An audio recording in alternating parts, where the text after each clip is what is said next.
Gender, Labor and Social Development, I extend a special welcome to Your Excellency, General Yoweri Kaguta Museveni, the President of the Republic of Uganda, and congratulate you, Your Excellency, once again for your decisive win as the President of the Republic of Uganda, and thank you for gracing this celebration with your presence despite your busy schedule. Thank you very much, Your Excellency. On that note, I want to indicate, Your Excellency, that the women of Uganda missed you on Women's Day, but they asked me to tell you that the guest of honor you gave them on that day, Her Excellency, the Vice President, delivered your message and performed very well, and they are proud of her on behalf of the women of Uganda. Thank you. Your Excellency, this year's theme is safeguarding Ugandans' progress, empowering the workforce, and promoting decent work for competitive enterprises. This is both timely and strategic because labor remains Uganda's most abundant factor of production and a key driver of structural transformation and economic growth. Today is designated globally as a public holiday by the United Nations as a day that we thank the workers, honor and respect them for the work that they do by hand. They tilt, they're in industry, and without labor, Your Excellency, there is no progress. And for that, Your Excellency, my role here is to give you a brief accountability of what has been put in place to ensure that issues related to labor is addressed in Uganda. And I start, Your Excellency, with a small narrative about a short experience I had on Monday. As I was coming back to Uganda, in the plane I met an entrepreneur who has worked in Dubai for 37 years. He's into entrepreneurship, hospitality. He told me he has 38 limousines for tourism. He has invested in hotels.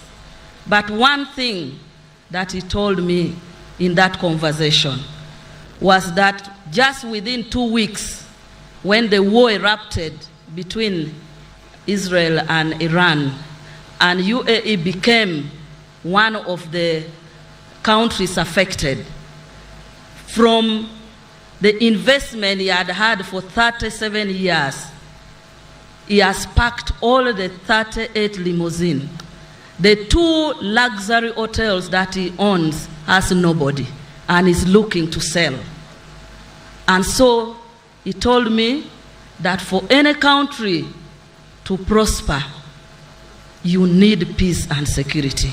And that is an Indian who invested in UAE because the country was sold as a safe haven, and they invested in that country because of that. So for that reason, Your Excellency, I start by saying that lesson is big to tell Ugandans that peace and security is the first prerequisite for jobs, for development, and for all that we enjoy. Even if you are in your small hut in my village in Mukolo, if you have peace, then you are able to tilt your land. So with the peace and security, Ugandans are able to eat food, because food security is the most fundamental. Many countries do not have food, and many governments collapse because of food security. Because of the peace and security, Ugandans cannot sleep hungry because they are able to tilt their land. And we congratulate the workers who are farming, the 72% that started 10 years ago, now 39% in agriculture. We congratulate you today as the workers in the agricultural sector for sustaining Uganda with the food that we eat. Your Excellency, the second issue is that the micro and macroeconomic policy that has been put in place has sustained job creation. Industrial Park, I'm glad that we are here in Buikwe, where the growth of industry in this district has extended to so many investors bringing industries in this area. We know through the microeconomic policy, we have been able to extend affordable capital to most of our women and youth, to most of our small, medium entrepreneurs that has created jobs in Uganda. I do not want to articulate those various programs which we already know. The liberalization of the economy that has enhanced trade regime, where MasterCard's foundation has now stated that Ugandan women are in the top number one country in the world as entrepreneurs, standing at 45% of women entrepreneurs, the youth entrepreneurs. Those are policies, micro and macroeconomic policy, that has sustained jobs in Uganda.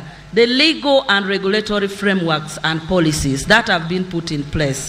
Your Excellency, the employment policies, the Employment Act, and recently, I think just 2 days ago, you assented to the Employment Amendment Act 2025. The bilateral labor agreement regulation that we have in place, the NSSF Amendment Act that has provided for voluntary savings for pension and security at retirement, the Occupational Safety and Health Amendment Act and regulation that has provided a framework within which we are able to enforce safety in workplaces, are those that has been put in place and support the labor industry in Uganda. Your Excellency, there is also skilling that in Uganda, the vocational skilling centers, the vocational skilling institutions, both government and private, are supported majority of the informal persons who are employed. When you drive, you will see Ugandans very busy with welding, with furniture, with all sorts of technical issues and entrepreneurship. Those arose out of the policy of skilling for productivity in our employment, the policy for promoting ICT, innovation, robotics, has placed Ugandan youth among some of the most top Ugandans and Africans that are doing wonders around the world. On-job skilling through your presidential hubs and others have increased employment opportunity. Under social sector, Your Excellency, we have had grants in the Ministry of Gender, we have grants for the older persons, we have grants for persons with disability. Those support our older persons and persons with disability with financing for entrepreneurship, enabling them to also be productive and get employment. Under labor, productivity and decent work, the Ministry of Gender, Labor and Social Development has initiated several programs. I start with Your Excellency, your directive that we consult widely with the employers on the issue of minimum wage. For that, over the last 1 year after your directive, we have consulted widely, and the workers' representative and the employers who have been here have entered on this matter. Your Excellency, the progress is that the Minimum Wage Advisory Board and Wages Councils have been put in place but structured around sectors, industry, services, and ICT, and all the other sectors to discuss and come up with the minimum wage based on their industry. Those have already been constituted, Your Excellency. We now have a cabinet paper for the Minimum Wage Advisory Board composition, and we have already written to the Cabinet Secretariat to give a slot so that Cabinet discusses and approves the board, so that the board will be able to receive the reports from the councils and the committees that are already working. Under this Decent Work Country Program, Your Excellency, we are implementing under the ministry improvement of workplace safety, increasing social security fund coverage, and promoting social dialogue, because we know that you cannot handle labor issue without dialogue with the workers, with the employers, with those in the private sector.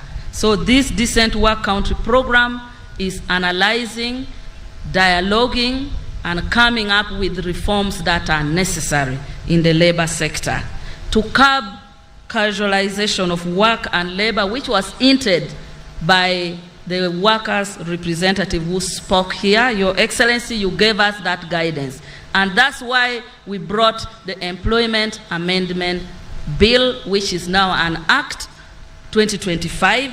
That particular act has now supported and given clear provision on how to enforce contracts between the employers and the employees. So implementation of that act, which you have assented to, will go a long way to address casual workers. That has been a big issue, while we also continue to dialogue and enforce and inspect.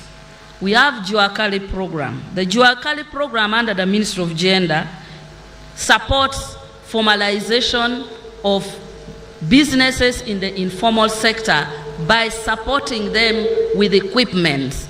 We give equipment to businesses so that you can either expand your businesses, and so far we have given 13,282 equipments benefiting 35,000 people in 199 constituencies.